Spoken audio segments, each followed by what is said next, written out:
To create shading, a lot of times students will want to use the side of their pencil to shade in large areas of work at a time. Now, as you can see, when you shade in with the side of your pencil, it creates a very mottled, speckly kind of look. The reason that this happens is that your paper, even though it seems smooth, has a texture to it. If you would look at it in a cross-section under a microscope, it might look like this instead of a nice smooth line. So when you shade with the side of your pencil, or if you shade with a very dull point, what's happening is you're just hitting the tops of that texture. Your graphite is not getting inside of these little low points, and that's what creates this mottled, speckly kind of shading. If instead of using the side of your pencil or a very dull point, you use a very sharp point,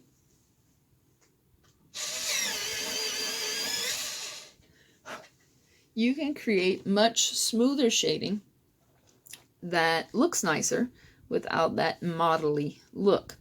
Because what happens is your sharp point will get inside of these little low spots much better. Will it get inside every single one of them? No, not unless you have a really super slick page. But depending on your paper, you might have more texture than others. The more texture you have, the more speckly it'll look. The smoother your paper is, the smoother your shading could look. But a sharp point definitely helps to get that smoother look even on a textured paper. Now as you shade, of course your point is going to dull a little bit. It's going to flatten out. So what you can do is simply rotate it in your hand as you're shading, which is something we kind of do naturally, to use the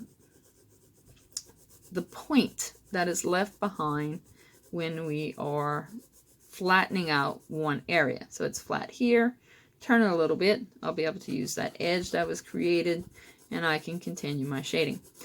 The pointier, the sharper your point is, the better it's going to get inside those little grooves, and the smoother your shading can get. Now, you will, of course, need to sharpen your pencil more often to be able to get these nice smooth shadows, and it does require a little bit more time and more patience to be able to fill in that same amount of area. But the shading is much nicer and much smoother compared to what you can get with the side of your pencil or a dull point.